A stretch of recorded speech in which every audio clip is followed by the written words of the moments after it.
and they're going to have to show it here in game number. That's a big thing, though. Game 1, KT was on red side, so they didn't get counterpick, and now they're on blue. And to be fair, as I say that, I'm like, we know what Beryl is capable of in both ways. That actually was a very classic Beryl game.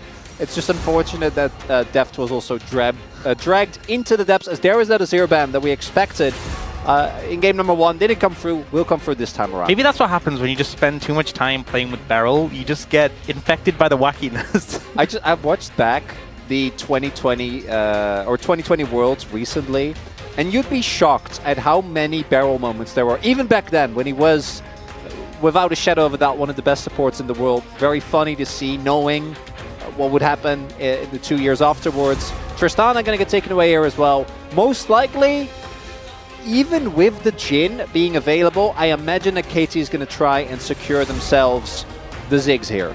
Yeah, so what T1 are doing, they're saying, okay, you can get Rumble, but we're going to get Ziggs. And essentially, it's a trade, right? You take away Maokai, another really strong pick, and you say, we want to get one of these tippy top tier picks as well.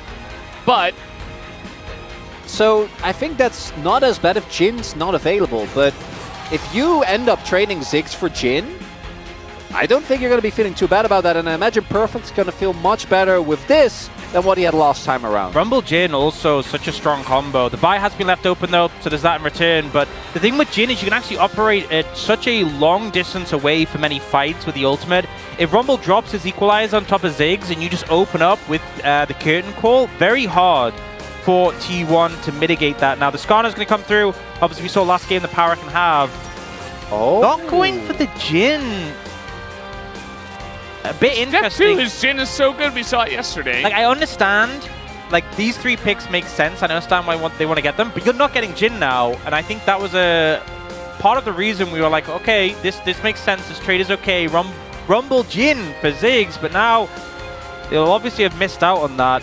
I'd expect a mid lane pick here for T1 to match up into BDD, but apparently not. They think there's enough available for Faker, or at least the priority list has dropped. So instead, the Ornn going to come through, presumably for Zeus, most likely.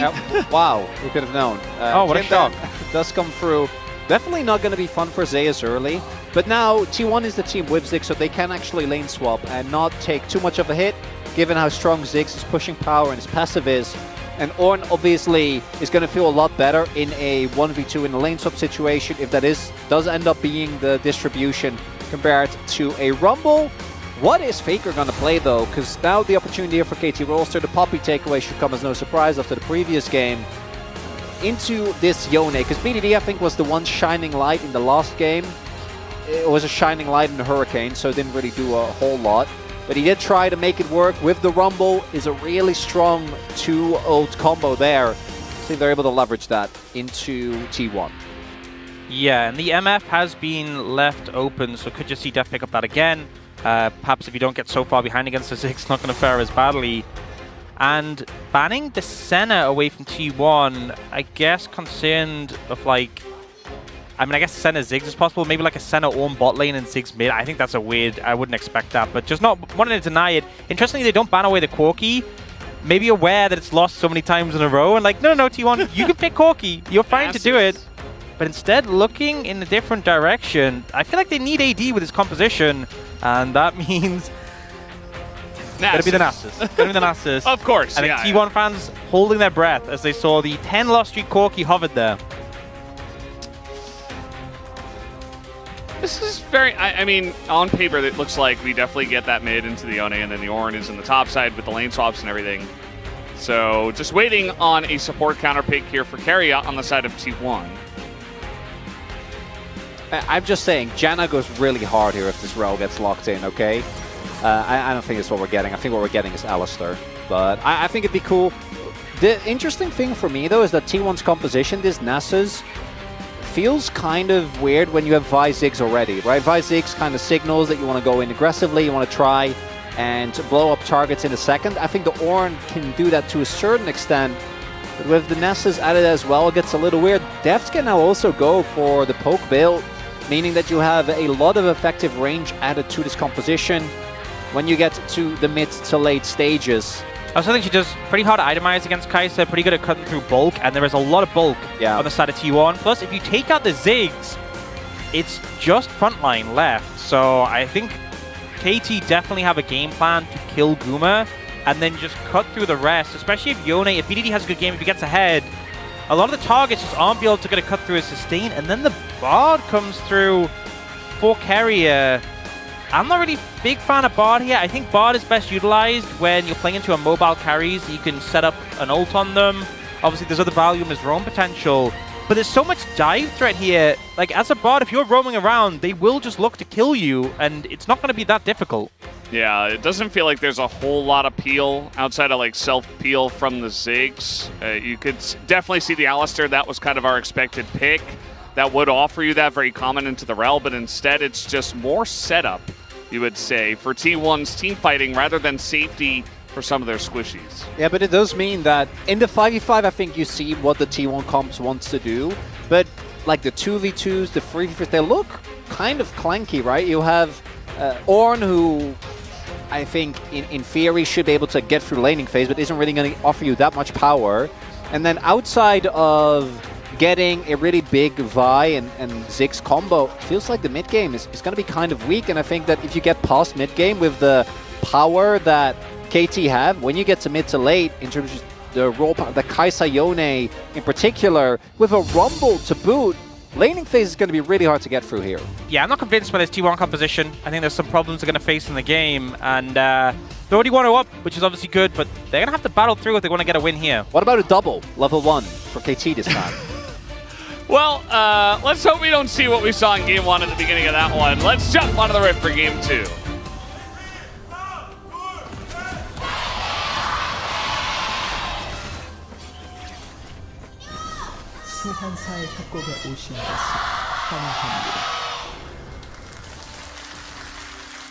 You can really feel, I don't want to call it desperation, but the raw emotion. The desperation. Of both teams wanting to make it to World so badly.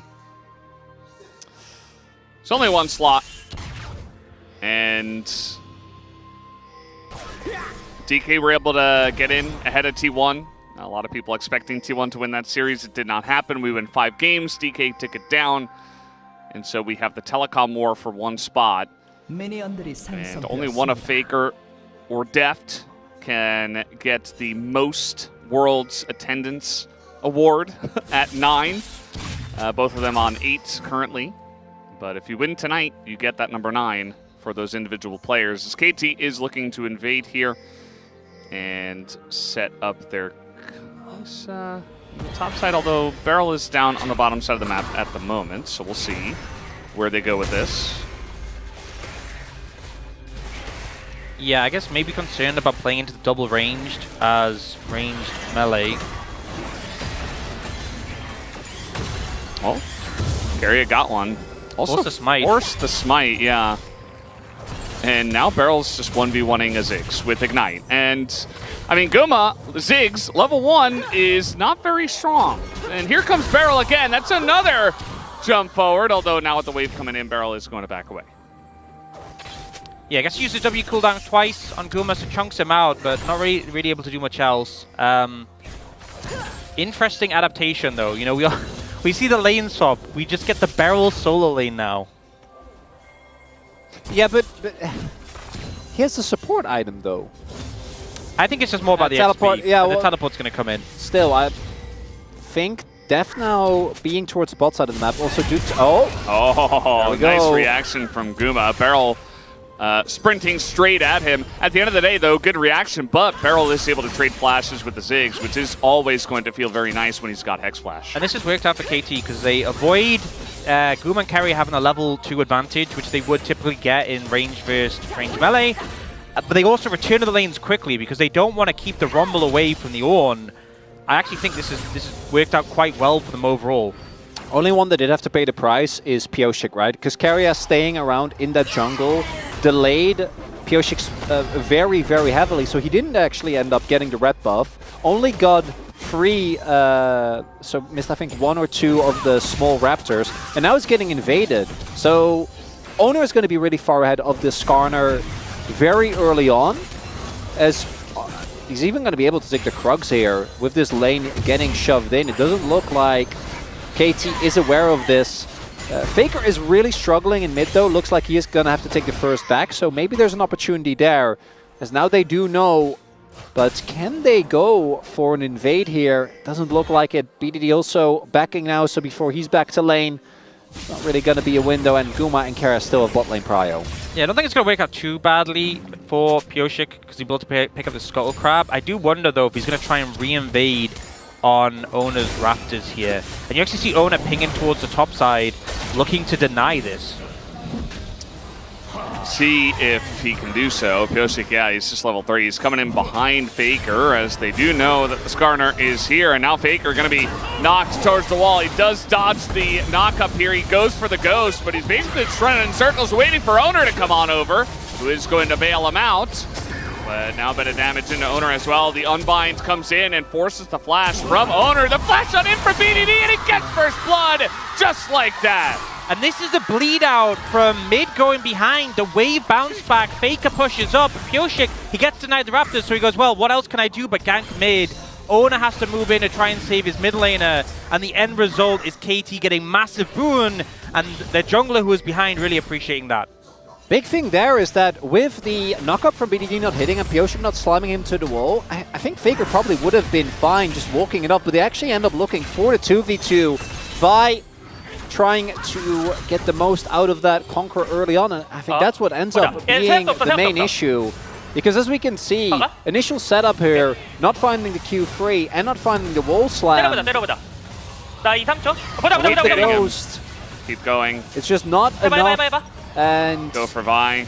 The fact that Oner, I think, could have flashed a lot earlier here and denied a lot of the Skarner damage. Got him. Could have probably kept him alive. I'm just questioning because surely they knew that Pyosik was there. I think Faker should have just, I know he wanted to crush the wave, but stood back and just hit it with E. I think him being that far forwards, right? Yeah, I think him being that far forwards, it feels like there's a miscommunication. Oner specifically went to defend his top side, and yet Faker left himself out of position when they should have known the Skarner was there. We have a little setup from T1 on the bottom side. They're not going to go for it, thinking about diving depth, but they don't know exactly where Barrel is. Also, want to note the interesting lane swap that we have here. Not the, bot lane and the top lane, actually, but it's just Rumble in mid. They've matched the Rumble into the Nasus, which is a very difficult lane for the Nasus. And they've thrown BDD up to the top side, who already has a kill. Not going to have a lot of kill pressure onto the Ornn, but maybe with that first kill. And really just to set up this Rumble matchup makes things very difficult, even more difficult for Faker. Faker also, because he was playing into Yone, actually going for 3 points in Q, not in E, so he doesn't have as much wave crush you normally do. And we have cloth armor for Faker and mantle for Zeus, so that means that both BDD and Perfect are playing into an opponent that's itemized for the opposite damage source.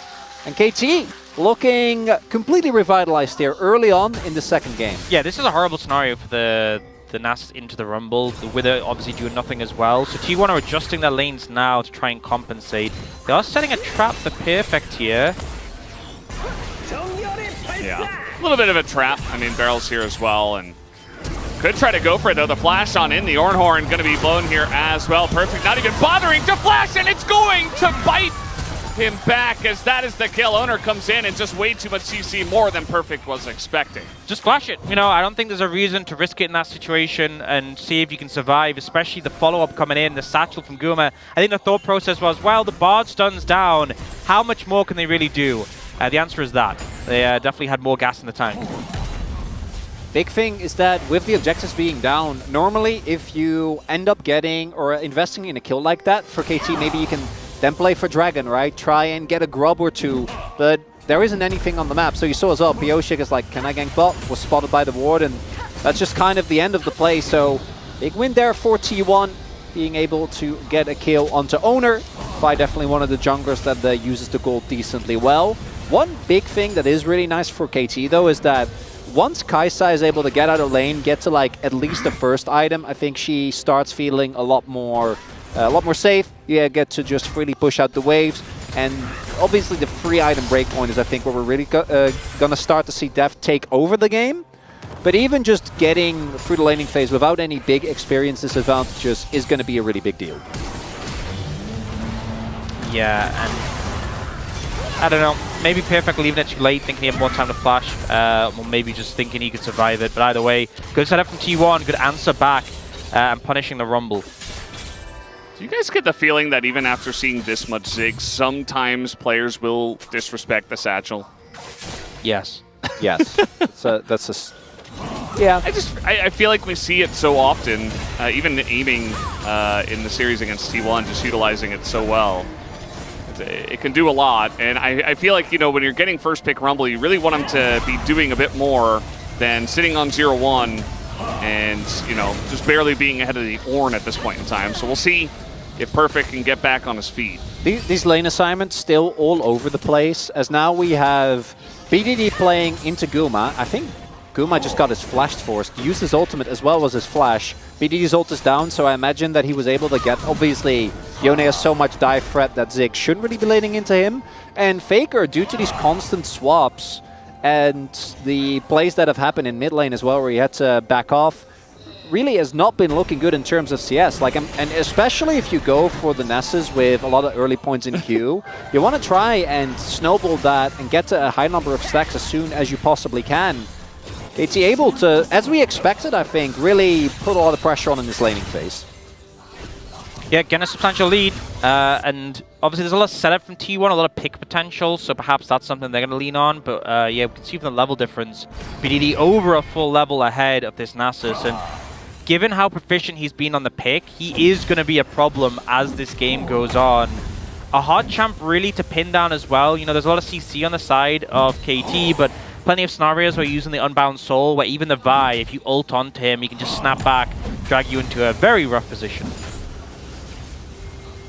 Yeah, Faker going to be happy to be alone for now, but doesn't look like he's going to be left alone for very long, as he's got his team and the Rumble going down there, as now Deft is in the top lane as the Grubs are spawning here. They might want to get 6 Grubs in this game. Trying to go in is Zeus, but pretty difficult to do that on the Kai'Sa. Also saw Perfect there at the beginning when that initial crash from Faker came through, really just hiding between the 2 turrets. Afraid that he was going to get dove again. Not going to be the case. T1 instead looking for the cross map. We'll be able to pick up the second dragon here.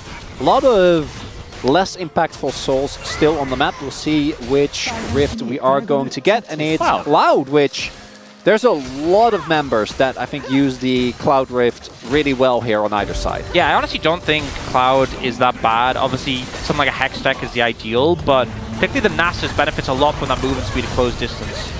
Trying to clear the wave here. He's got Keria to just stasis everything up there, and this is an Ornn as the Impale will come in, but the stun is there from Keria, and the knockup from the Ornn, but Deft, he lives just barely, and eventually does go down to Keria's auto barrel as well. It's going to bite the dust eventually as Faker comes in, just collects a kill. Not half bad at the end of the day as T1 take the gold lead. Yeah, really well played by Keria there to stall that out, to find the play turnaround. Not sure exactly what happened in the bot lane, though. Looks like they were trying to set up a play onto Perfect. Ended up costing Oner his flash, and they don't actually end up getting the kill. It's a hard dive. Yeah, the flash from Perfect there on the queue to ensure that he's fine. But this TP actually ends up being huge because it means that BDD then can't TP to the top half of the map. And ends up being a trade 1-for-1, but again, with what happening on the other side, T1's always going to take that. Yep, absolutely. This play worked out really well. Wave pretty thinned out, but not fully cleared. But Zeus managing to finish it off there. Deft starts taking tower hits, and then this ult that gets caught by the stun. And at this point, there's just nothing Deft can do. He just gets taken out by Keria. And then the flash, and he's just within range of the Ornn knockup. Zeus also, I think, playing that really well, setting up the wave clear, then using his W to get the remaining few minions. And now, gold lead has swung back in T1's favor. Could be looking for something on Faker. Again, I think this Nasus is very, very weak, but already reinforcements on the way here for T1. Yeah, and I mean, the setup here from the side of T1, especially because Pocic is just... dead. He's just alone dead. Farming in the jungle. I mean, he's Skarner. He can go through walls. Surely he's... No, he's dead. Yeah, he's gone through walls towards T1's base. Yeah, the only question is who gets the kill. It will be the Vi. Using that gold pretty well, as you mentioned before, Chronicler. And Yeah, that's just a straight-up mistake, and it feels like, you know, KT, they had a very good start to this game. It's a much closer game. This isn't anything like game number 1, but feels kind of bad for them to really get back on the horse, but then immediately be knocked off of it once again, especially when you had Faker really in the hole. He's very behind on farm, but at least he got that kill and assist, and the Nasus it's going to take a while for him to be relevant in this game anyway, but at least he's not as far behind as, let's say, Perfect in game 1. Yeah, and I feel like once he starts getting some stacks together, he'll still be a threat in the mid-game. The Wither's going to still have a lot of value on BDD in particular, and this game is feeling a little bit like for KT, BDD or bust at this point. You know, Depth's farming up fairly well, to be fair, but it feels like Perfect hasn't... I mean, he managed to get like the turnaround kill on the bot side, but I haven't really been inspired so much by his Rumble so far. We'll have to see. KT do have the Kaisa, especially once Deft hits level 11, we'll be able to assist inside. So maybe BDD already, I think, will be really hard to match for T1. And then you can then try to use his power combined with the fact that it's easy for Kaisa to collapse as a possible source of pressure come mid-game. But that does require a good amount of finesse, which does for our KT have, I think, definitely been lacking. Perfect. Maybe looking for a back and then TPing back in. Deft's clearing this mid wave, which does give T1 the space. Zeus on the flank has his ultimate available. It's about to get very interesting. Let's see, BDD looking for the knockup, and now the Ornhorn's going to be called. Nice little angle, but a big engage from Barrel into the equalizer, and Impale! It's just a massive wobble that comes in. T1 are trying to turn something. They do get the 1 kill, and a massive Bard ult as well. But at the end of the day, do they have to follow up damage to kill any of these low health members is the question. Guma trying his best to do exactly that, but he can't get the 1 kill. Keria's going to go down, and BDD is still alive. And it's Gumayusi or bust, but he is gone as KT win a gigantic team fight.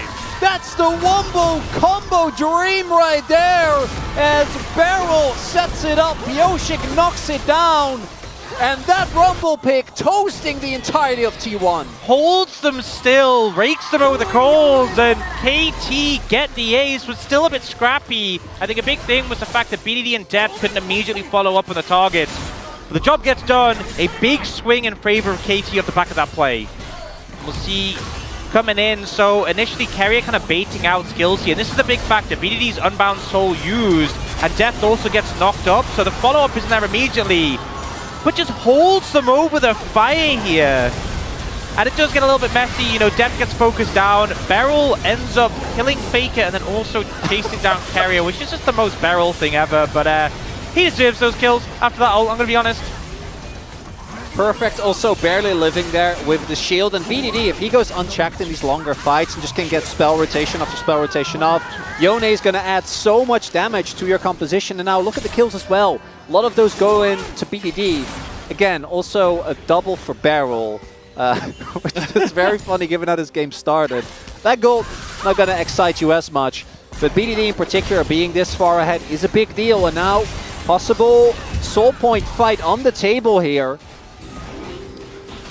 Yeah, I mean, T1 are going to start this one up, and they're, you know, still in a pretty decent spot to try to start it, but the issue is that KT, the massive gold influx that they got from that last fight is pretty huge, and, you know, BDD's teleport, I think, at this point in time is going to be much more impactful than Faker's teleport, so a good lane here for BDD, but also a better guy who will be joining the fight if one does break out around this Cloud Drake. Faker also can't cancel BDD's TP, but BDD can cancel Faker's, right? So if BDD decides to teleport in, there isn't really a whole lot that Faker can do besides try to damage him as much as possible, as Barrel does not care about your measly turret. They will just slam this down, gonna trade that for the bot side outer. This is again just continued setup. BDD does now finish his Noon Quiver, and it looks like both teams not wanting to risk it just yet. I think it's so dangerous being inside the Dragon Pit against both of these teams. If you get trapped in there by the front line of T1 and Ziggs is free-firing, it's a big concern. And on the other side, the flank threats, the dive potential from KT is there. So T1 kind of backed off, moved away from it. And now KT, they've gone for their resets. A little bit late to the punch here, and they could just end up giving over Soul Point if they don't move quickly. It's already half HP. It is a Skarner can get over walls, though. They're going to get the ult from Keria in there, and yeah, the Skarner goes in, and it just goes over to Pyosik, and they do have this magical journey. Beryl trying to follow, but he just says, no, it's not worth it. We got the Drake. We don't need the kill. We're already ahead, and we will deny the Cloud Show point from T1. Really good moves there from Pyosik, and the thing is, they weren't even aware. You can see the ult from Keria used on a Beryl. Not really a major concern. Pyosik just slides in and manages to get the steal away. A little bit of an early smite from Oner there. Going to be TP used by BDD, but also Oner's flash as well as Keria's heal. So there are two big summoners. This match, though, definitely a lot more what I think we were expecting coming into the day. As a reminder, there is no more LCK after this. This is the final fight between these two teams. Whoever wins this best of 5 goes to Worlds. For the loser, it's over as BDD. He's going deep. Yeah, just doing Yone things, and the Ziggs just not very much like that or appreciate. He didn't hit so much. Yeah. He just got in range, and that's enough. And he just auto attacks him. Yeah. That's enough. That's enough. Yeah, a little bit concerning for Guma here. And he has gone the burst heavy build without the Seraphs. So less safety. And BDD Faker. looking out for Faker. No ult though. Yeah, not gonna force it. Not the easiest target to cut through, even for BDD with the heavy armor itemization and the Wither. So not opting to overcommit onto that one. But yeah, lead now for KT. They've mitigated the looming threat of the Dragons. And Baron coming up soon. We can see already the vision's being set up by Keria to get some control of the area. But I think we'll see KT probably looking to set traps there. I think particularly onto Keria, you could easily find a window to pick him if he oversteps. 둥지안으로 들어가야 될 때 내가? Just saying, I have to go in. 95. Oh. There, and obviously a lot of damage coming in. The equalizer being dropped. Don't go too far. 다행이다. Oh, thank God. 뺏었네? 지렸다잉. 오케이. We stole it. Great job. Okay, let's back. He's also so tanky. Like, you saw the Vial and the Ziggs ult thrown on him, and it's like, did he even lose health? Yeah, this Skarner gonna be problematic to cut through. And that's one of the concerns with this composition for T1. The only damage really is Ziggs. He has not gone a build that cuts through bulkier targets. He has gone the squishy killer build. So Pyoshik's not going to get really DPS down by Guma. The only really major damage threats are, well, Faker doesn't have that many stacks. Oner's a Vi who struggles getting in melee range off the Skarner. I think Pyoshik's just going to end up being immortal this game. Yeah, the real issue is that Oner, I imagine, is going to go Cleaver next, and between W and Cleaver, like, eventually it'll kill Pyosik. But realistically, if Oner is hitting Pyosik in a fight, something's wrong. Something is not going well, right? That shouldn't be a thing, as they are playing towards a possible catch-up perfect here. Not going to find it. BDD now, second item finished. Same for Deft, and it's that third item that I think is really going to change how a lot of these fights also play out in the neutral, because right now, Oner is not going to be the type of jungler that can just easily keep tanking these Ws. Obviously, both Zeus and Keria, once he finishes Warmux, will be fine. But still, hitting enough of those onto people like Guma or Oner in the long run is going to be something that KT can rely on to type of set up for these dives, right? Like 1 or 2 Ws alone could be enough. Okay, that is a big committal, but it's a Keria ult to deny all the damage, and now T1 are perfectly set up for the wombo combo once again. Equalizer comes down. It's a perfect angle from Perfect, and T1 are burnt to a crisp as KT will win the fight and will take the Baron. The anti-synergy on display. Keria goes for the flashy play and then blocks his entire team's damage and hands the Baron straight over to KT. What a misplay. What an unforced error from T1. You gotta imagine if T1 is able to go up 2-0 here, get a win after a basically completely demolishing KT in game number 1, it's gonna feel very different. The insanity that the flash redirect on the Q works, and then even the Oner dodges everything. Ziggs ult. I'm not gonna lie, if he'd bought a Seeker's Arm Guard and used it there, I would be saying that's one of the highest value Seeker's Arm Guards. If it would be his own team's Bard, I would have said that was one of the best battles we've seen. Maybe ever. Yeah, the miscommunication between T1 really biting them And now with the Baron in hand, KT can keep applying pressure. It's telling as well that Perfect didn't actually get the Toaster Oven ready this time around, right? And still, they now have enough damage just between BDD and Def that the CC combo of Barrel and Pioshik ends up being absolutely huge. And of course, T1 heavily over-investing is not going to get in, but they get the turn, and that's the main goal. Yeah. I mean, with the Baron just trying to really escalate your gold lead, and now trying to flash on a guy who's invisible, and Oner has to go in. Bit of damage, the Ziggs ult over the top, and they finally do get perfect. It's a trade 1-for-1, but Faker is probably going to go down. This is a pretty decent Bard ult, but it's only going to delay the inevitable as Faker, super low, he's in the back line, gets ulted on, down he will go. It's a triple for Deft, who's just running around the fight. KT were just warming up in Game 1. We saw in this series against B&K Fearex yesterday that Game 1 was a slow one, not the best performance, but they have ramped up and they are here to contest for that World spot. KT, this team, very often a complete enigma. What do you get on the day? Are they going to beat Gingy? Are they going to lose to Breon? What do you get game to game? It is the full spectrum of gameplay as Deft, great E there, so gets the stealth, means that there isn't an opportunity for Oner. And yeah, eventually they get the turn on the perfect, but... Well, this is just insult to injury. Guma doesn't have flash, and I think eventually should die. There you go. Pioshik just gonna pop him on the head with a claw. And it's just a caught Ziggs, trying to satchel over a wall, but you're not getting away from Skarner and Yone. Pretty difficult. That's a big uptick in gold recently. 2 Cloud Dragons kit as well. The Baron is about to time out, and it looks like T1, they do have a lot of pick potential, and it feels like they know they're in a big deficit now, and their approach is just going to be find isolated targets. But I think we're kind of seeing some of the targets very difficult actually to get on top of, and also like Def can itemize into a Zhonya's, which is obviously fantastic into the Vi. They're continuing this push on the top side, but I don't think you get too much progress with just that wave. And over the last couple of years, it's important to note as well that now that the Kai'Sa is online, he's getting bonked on the head. Yeah, Def just is in melee range against a big Nasus who isn't very fed, but actually it's just a bait all along. As Faker's running the other way. There's a Bard ult. Faker's like, I need more stacks. Hold on. Not the best timing there, and now this fight is very broken up. That's a double impale, and both of these guys are just dead. As is just caught in the crossfire. He's going to be going down as well. KT just crossing their eyes, crossing their T's, dotting their I's rather. As Faker is still just holding the wave, trying to keep the game alive. He's just building stacks, right? It's what Nasus does. Still farming. Yeah, eventually he'll get there. Barrel's going to win this 1v1. Unfortunately, BDD on the way as well. I mean, I guess he held the wave, but... Yeah, BDD even QSS's the Wither, so...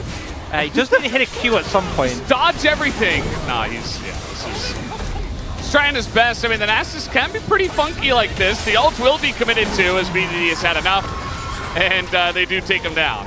Yeah, surprise Scorpion showing up at the end there. But as I was saying, if you go back to the Gauntlets the last 3 years, Deft has been there every single time. Still, the most insane run obviously going to be... ironically, 2021 Hanwha, even though 2022 DRX ended up winning. The man has made it every single time, and I'm seeing this as I say that, and I'm like, ooh, not too sure. It was just a bait, it was just a bait. He landed the barrel. He baited me. As there we see the baited himself. dream combo, but Deft with this supercharger still able to just run out. And then here again, we get the combo. I feel like Rumble, we should just leave. I think we are learning every time we see it that just accept that you are down a ban on red side. Yep, and I will say, you know, the Skarner's been a pretty recent addition in the LCK, and Pioshik has just felt so at home in this pick. The amount of massive impales.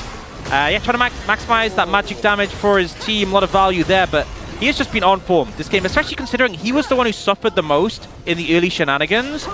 He is now just an absolute presence in these fights, constantly catching multiple people, and into a team which has 3 big bulky melee champions. It's not too hard to get high value on the ult, but he's definitely picking a good timing consistently. Yeah.